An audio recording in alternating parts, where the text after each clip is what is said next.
Esta semana en Parroquias de Galicia visitaremos o concello de Redondela e máis concretamente a zona de Chapela, a illa de San Simón, o estreito de Rande, os montes de Mirallo e a Peneda. Son referentes xeográficos desta zona que invitan a todos os visitantes a namorarse.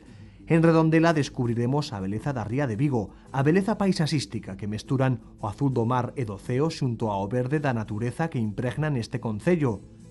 En Chapela coñeceremos a Don Hermenildo, sacerdote da parroquia de San Fausto. Arxentino de nacemento, este home tranquilo naceu para ser sacerdote e dende moi neno o sabía ben. Ademais, hoxe estaremos tamén no fermoso concello de Vedra. Descubriremos os recunchos máis fermosos do río Ulla, referente deste lugar, e lles invitaremos a que soñen e imaginen coas paisaxes que percorreremos. Visitaremos o Pazo de Ortigueira, referente do lugar e ademais onde se atopa a igrexa parroquial.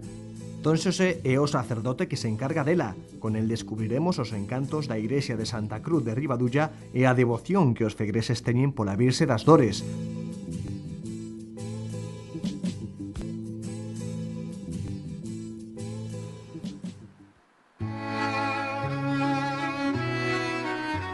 Na ría de Vigo e formando parte da súa área metropolitana, atópase o belo municipio pontevedrés de Redondela, que ata o desenvolvemento da cidade de Vigo foi a vila máis importante da ría.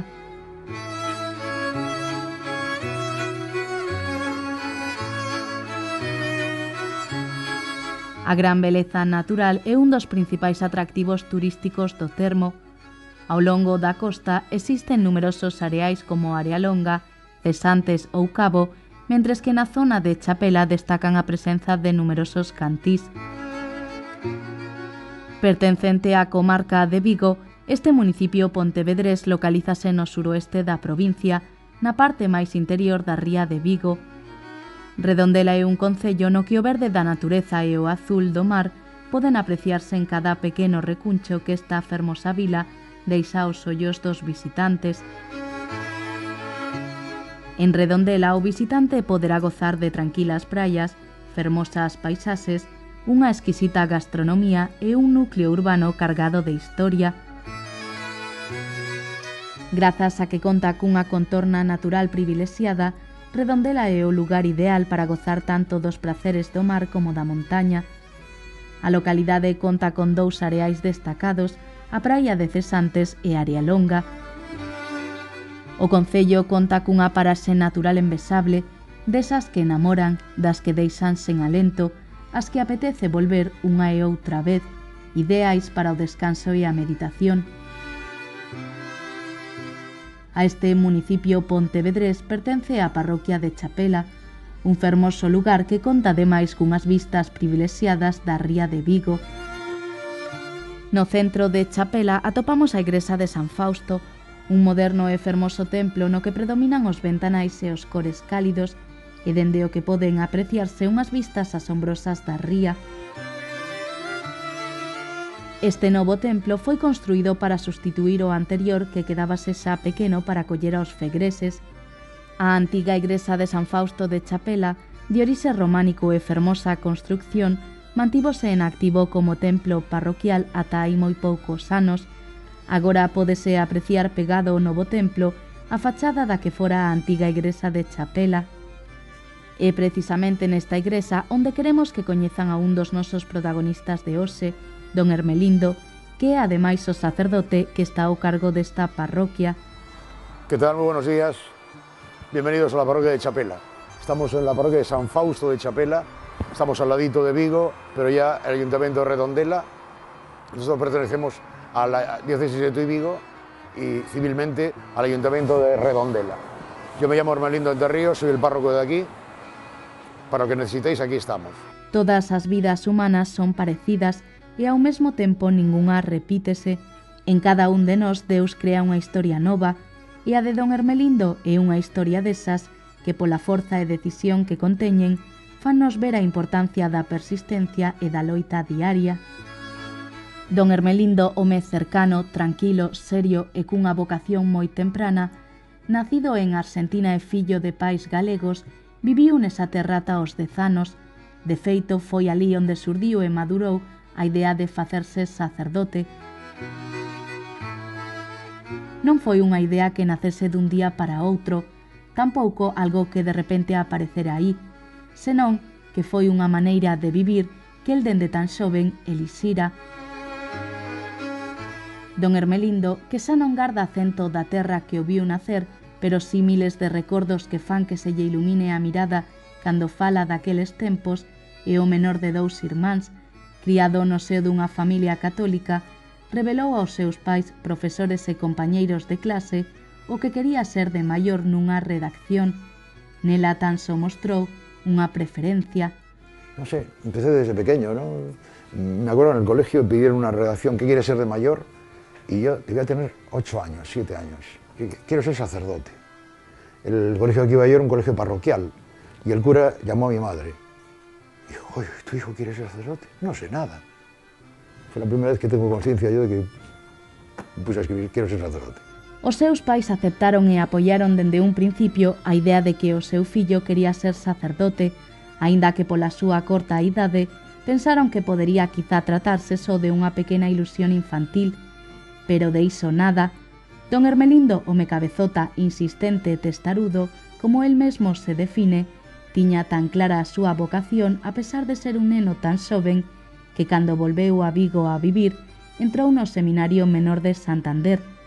Daquela etapa da súa vida garda centos de recordos. Un fenómeno, claro. Y en aquellos tiempos, además, de coger el tren e irse a aparecer a Santander, ¿no? Era un mundo nuevo aquello, ¿no? Muy simpático, ¿no? Vigo, Palencia, Dios mío, había que pasar 3 horas de 1 a 4 de la mañana en la estación para coger el enganche a Santander. Un viaje de locos, pero con 12 años lo que nos echaran, ¿no? Para el, o bo nivel, o ambiente e a xente foron o mellor do seminario. Alí aprendeu a convivir, a ser un bo alumno, un mellor compañeiro, e foi grazas á axuda dos seus formadores madurando a súa vocación religiosa. No sé, quizá el ambiente, ¿no? Era un ambiente fenómeno, ¿no? Un ambiente exigente de estudio, de trabajo y tal, pero un ambiente genial, ¿no? Lo pasábamos de miedo, ¿no?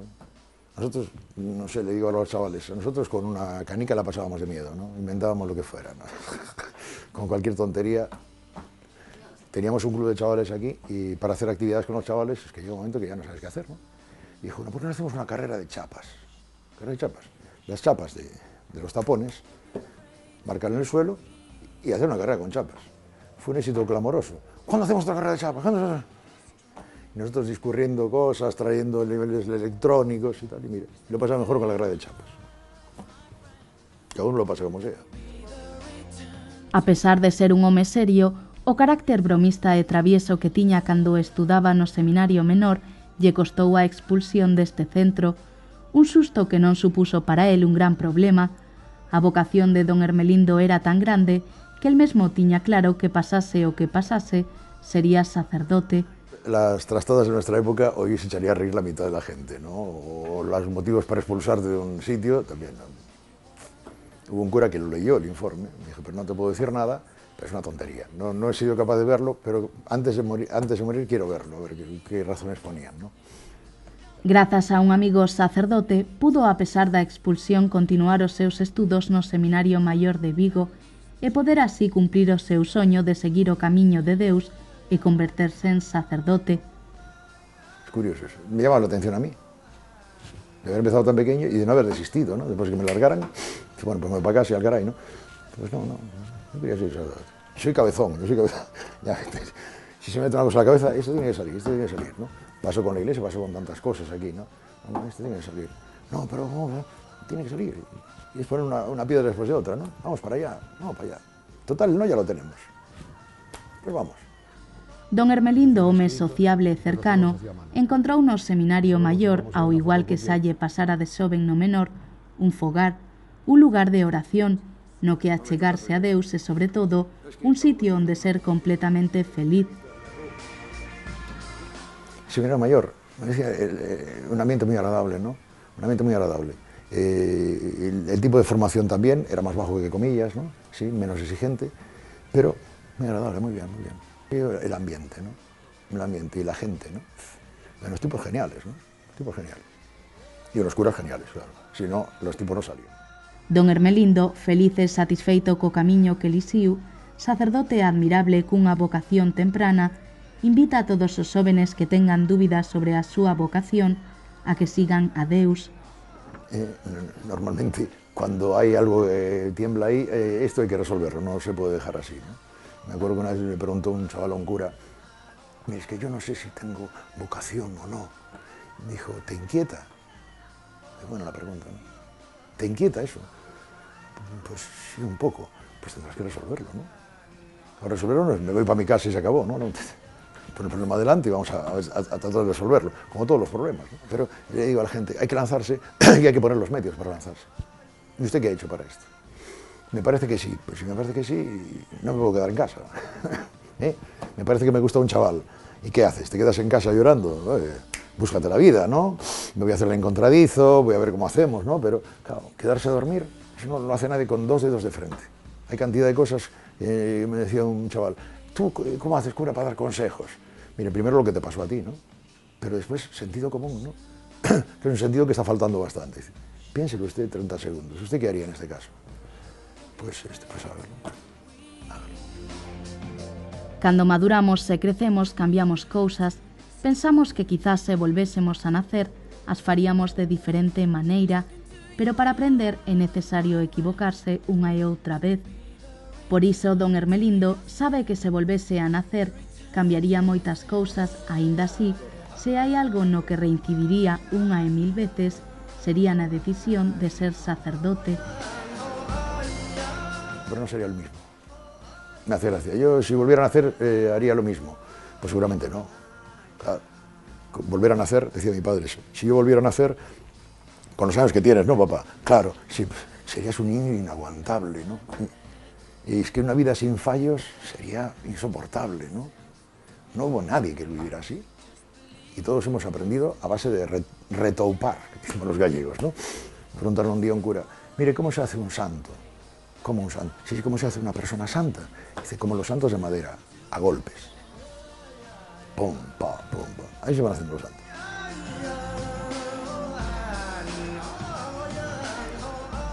Os interiores da igrexa de Chapela, na que predominan os teitos e os espazos amplos, están marcados pola presenza de cores cálidos como o beige e o granate. Numerosos ventanais dan luz a esta igrexa que foi dende o momento da súa inauguración no ano 2002, lugar de encontro de todos os fegreses da zona. A igrexa acolledora, en calquera dos seus puntos, ten como patrón a San Fausto, un mártir cordobés. Os presento a San Fausto, nuestro patrono. Es un mártir cordobés, tendría unos 14 años aproximadamente, murió en una persecución romana a finales del siglo III, principios del IV, con otros 2. No sabemos por qué se cogió a San Fausto de patrono en esta parroquia, es la única en Galicia que tiene este patronazgo, y no sabemos tampoco por qué solo San Fausto y no los otros mártires, ¿no? No tiene tampoco ninguna advocación en especial, ¿no? No es contra la peste, ni es contra... No sabemos más. Tenemos muy poquitos datos de San Fausto. A igrexa de San Fausto de Chapela está cargada de simbolosía. La sangre tiene un simbolismo muy importante, ¿no? Signo de purificación. Y la sangre es el compartir una cosa con el otro, se compartía con la sangre, la mayor forma de compartir. Por eso decía Jesucristo que Él había dado su sangre por nosotros. Los mártires se celebran de rojo en la iglesia, color de la sangre, el que ha dado la sangre por Cristo, por Dios. Por eso la iglesia es roja. Y por eso donde se celebra el sacrificio de Cristo en la Eucaristía, de ahí nace el rojo, que va inundando a todas las personas que viven en la iglesia. Preto do altar pódese atopar a última pedra do que nun momento se planeaba que fora a nova igrexa, un proxecto realizado polo coñecido arquitecto Palacios e que finalmente quedou tan só en eso, nun proxecto. Agora, anos despois, esta pedra ocupa un lugar importante na parroquia. A Virxe dos Dolores é a imaxe máis antiga de todo o templo, aínda que como boa vila situada preto do mar, os fegreses de Chapela teñen unha especial devoción pola Virxe do Carmen.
Don Hermelindo leva máis de 30 anos como sacerdote, dos que pasou 6 en parroquias de aldea, 8 en Colla e 20 xa en Chapela. Cando chegou a esta igrexa fai 20 anos, viña como coasuntor, sen saber o tempo que estaría ou cal sería o seu futuro próximo, e de momento, tantos anos despois, aquí segue, aínda que agora xa como sacerdote encargado da parroquia. Para el, os fegreses son parte indispensable para que a parroquia marche ben, un apoio, un piar e, ademais, xente coa que sempre pode contar. Desde el momento que me aguantan a mí, ya la gente cree que no. La gente cree que nosotros bajamos del cielo, los curas bajan del cielo. Entonces, no, que esta persona me esté aguantando a mí y que esta persona crea que yo puedo hacer algo por ella. La gente cree que es al revés, ¿no? Es que no me hacen caso. Pero ¿quién eres tú para que te hagan caso, muchacho? Claro. Os fegreses deste templo están ademais encantados con el. Na igrexa de Chapela coñecemos o caso de Xosé López, veciño e fegrés da parroquia e que ademais colabora en numerosas actividades. Hombre, pues mira, el párroco, don Herme, es una excelente persona, una persona familiar, que trae, pues acoge bastante gente y en la parroquia que lo quieren bastante. Don Hermelindo, sacerdote cunha gran vocación e párroco entregado, confesa coa mirada sonrinte que o que lle fai ser feliz é estar ben con Deus e coa xente. Aí é onde reside a súa verdadeira paz.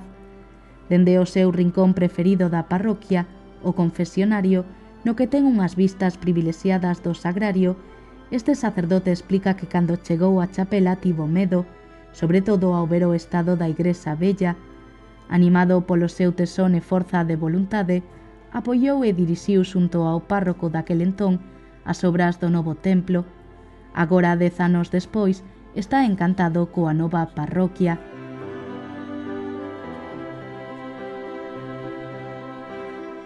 Don Hermelindo, home feliz, loitador, firme e seguro da súa vocación, é o reflexo de que os camiños do Señor aparecen en calquera momento ou idade, de que cando un é neno e ten un soño e unha vocación, pode estar a pesar da xuventude seguro de que quizás é esa o camiño correcto.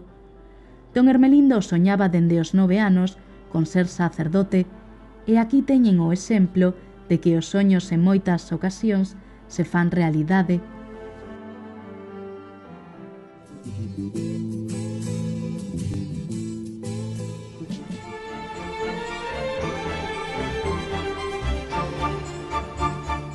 A beiras do Ulla, no sur de Santiago, atópase o municipio de Vedra, no límite entre as provincias da Coruña e Pontevedra.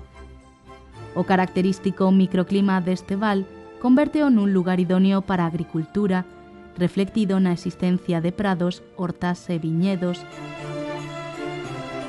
O patrimonio natural do concello de Vedra conta cun claro protagonista, o río Ulla e os seus afluentes, que conforman unha inigualable parase con especies de flora e fauna propias do seu enclave. Peixes como o salmón e a troita, anfibios ou bosques de ribeira, configuran a fermosa paisaxe deste val, apta para o disfrute en calquera época do ano. Vedra pertenceu ao bispao de Iria ata o século X, época na que pasa a formar parte da diocese de Compostela. Este feito permitiu a chegada a terras ulláns de mestres canteiros que traballaban na capital galega e que deixaron as súas pegadas nos templos parroquiais. Ademais da alta notoriedade das construccións religiosas e de resaltar a existencia dos numerosos pazos e casas grandes que servían de residencia de descanso da nobreza. O seu máximo esplendor está representado polo Pazo de Ortigueira ou de Santa Cruz de Ribadulla, declarado ben de interese cultural.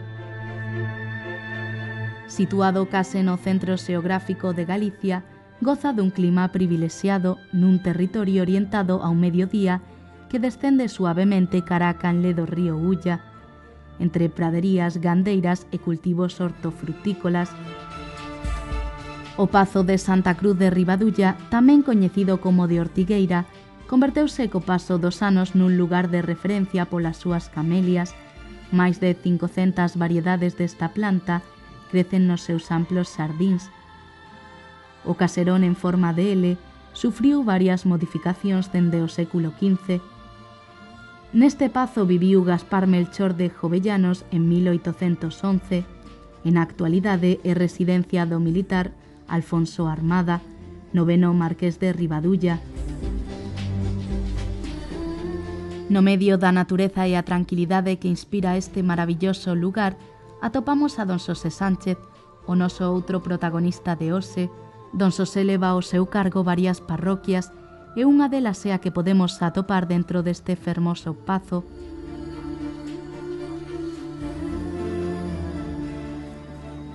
Hola, buenos días a todos. Nos encontramos en la parroquia de Santa Cruz de Ribadulla. Yo soy el sacerdote encargado de ella. Esta parroquia tiene la peculiaridad de que su iglesia se encuentra formando parte del Pazo de Ortigueira, en el que nos encontramos desde tiempo inmemorial.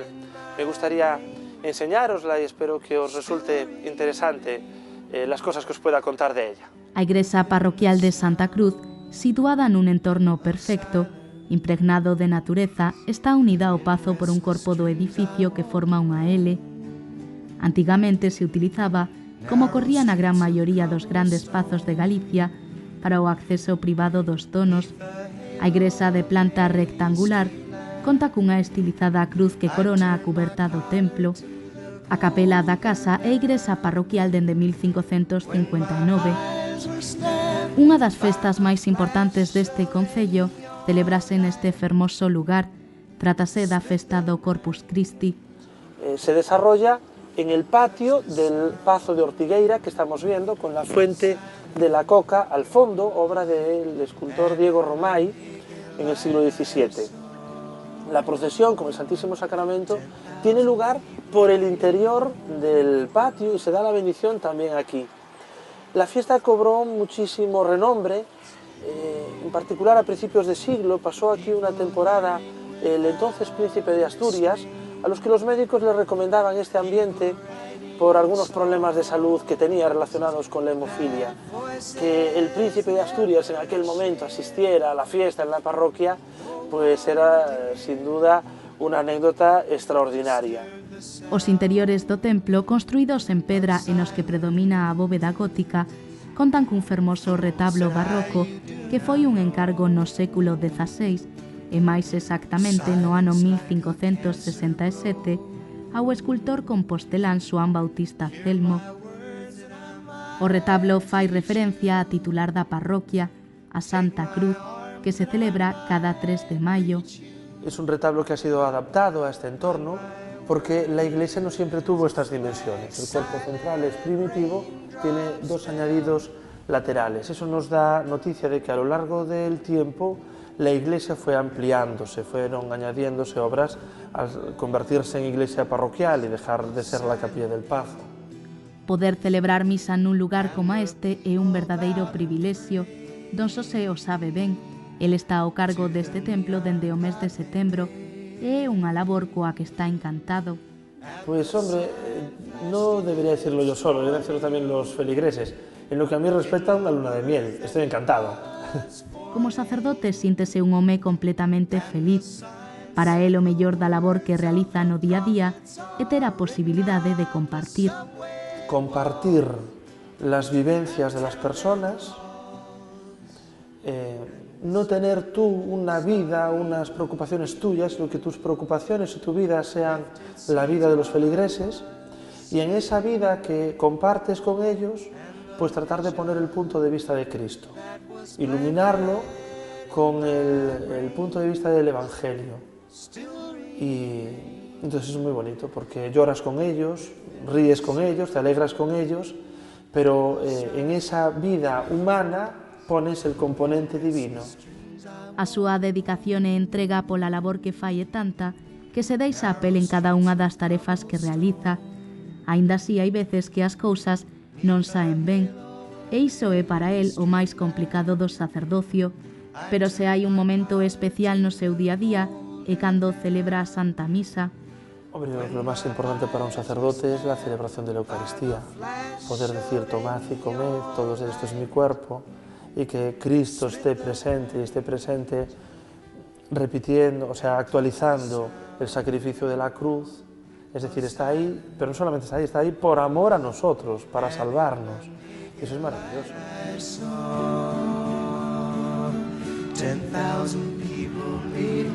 O templo conta ademais cunha fermosa pila bautismal realizada polo taller que traballaba no Hospital Real de Santiago a principios do século XVI.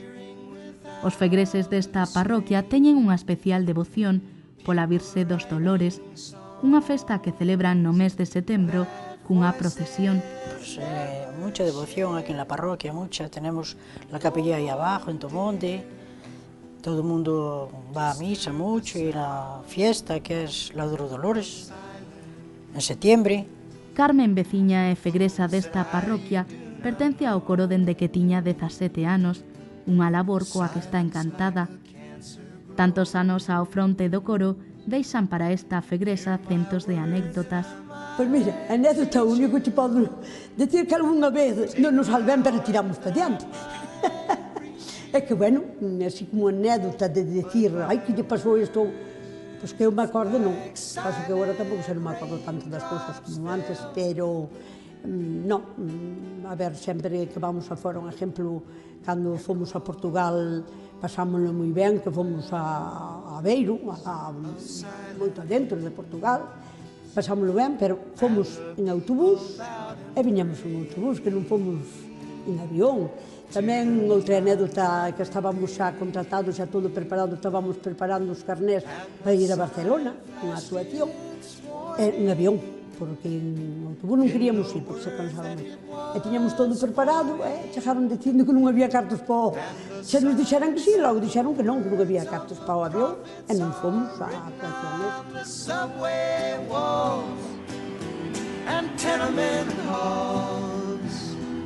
And whispered in the sounds of silence. As actividades de Don Xosé non rematan coa boa xestión das súas parroquias. Este sacerdote é ademais profesor de asignaturas como bioloxía, física ou matemáticas no Seminario Menor de Santiago de Compostela. Párroco cercano e profesor ameno, Don Xosé é un home cunha vocación tardía. A súa entrada no seminario non tivo lugar ata os 28 anos. Por aquel entón xa rematara os estudos de química na universidade e estaba comezando a tese. A pesar disto, a voz interior que lle mostraba o camiño do sacerdocio era cada día máis forte. Por aquel entón, responder a aquela chamada era a verdadeira asignatura pendente que a este sacerdote lle quedaba por cursar. Dios tuvo mucha paciencia conmigo, insistió muchísimo. Yo creo que lo fui presintiendo quizá ya desde niño, solo que no le ponía nombre. La idea de ser sacerdote pues tampoco me atraía, pero sí tenía más o menos definida mi fe. Y luego poquito a poco fui descubriendo que Dios me quería en este lugar en particular. Al principio con titubeos, con rechazos, pero luego ya todo me decía que tenía que ser sacerdote. Una persona que enfermaba, pues quería estar con ella, pues poner la Santa Unción, la liturgia pues me interesaba muchísimo, todo el mundo que rodea pues a un sacerdote pues me atraía. Fue una respuesta tardía, la llamada de Dios estaba ya antes. A vocación foi nacendo dentro del pasiño a pasiño, despacio, sen presa pero sen pausa. De colaborar na parroquia, pasou a escoitar misa diaria e a descubrir a vida sacerdotal dunha maneira máis cercana. Mis padres me habían llevado a un santuario, a Santa Lucía, cerca de mi casa, y había tal agobio de gente, y tuvimos que estar en 2 celebraciones de la misa, no una sola, y yo cogí tal agobio que por unos años yo no entré en una iglesia de niño. Mi madre me tuvo que ir convenciendo para que quisiera volver a la iglesia. Pero luego lo fui descubriendo por mí mismo. No fue que mis padres me inculcasen en ir a misa incluso a diario, fue naciendo dentro de mí. Don Xosé comezou con 28 anos a súa formación sacerdotal. Foi o Seminario Maior de Santiago de Compostela no que este sacerdote cursou os seus estudos. Don Xosé coñecía o seminario a través de amigos e as boas referencias que tiña daquel sitio non fallaron. Pues yo conocí el seminario a través de amigos. Ya en los años anteriores tenía algún amigo que estaba en el seminario, alguna vez le iba a ver, entonces el seminario por dentro lo conocía, sabía más o menos qué horario tenían. Al principio, dentro del seminario, pues muchas veces pensaba, ¿dónde me metí? Pero eso duró un mes y medio. Luego ya lo que pensaba era, este es mi sitio. Don Xosé decidiu entrar no seminario para dar resposta a aquela idea que dende moi pequeno rondaba na súa cabeza. El sacerdocio implica una serie de renuncias, una entrega, que si lo piensas humanamente te cuesta un poco. Te tienes que fiar de Dios y fiarte de Dios pues lleva su tiempo. No, lo que se me encendió fue decir, ya está bien, no puedes perder más tiempo. Si sabes que eso es lo tuyo, no puedes retrasarlo más. Si tuvieras dos vidas, en esta vida podías dedicarte a picotear por ahí, por el mundo, y en la siguiente ser cura, pero no tienes más que esta vida, así que o entregas esta a Dios o no tienes otra. Don Xosé, home tranquilo e seguro da súa vocación, é o reflexo de que cando Deus chama ao sacerdocio é sempre para ofrecer unha vida mellor.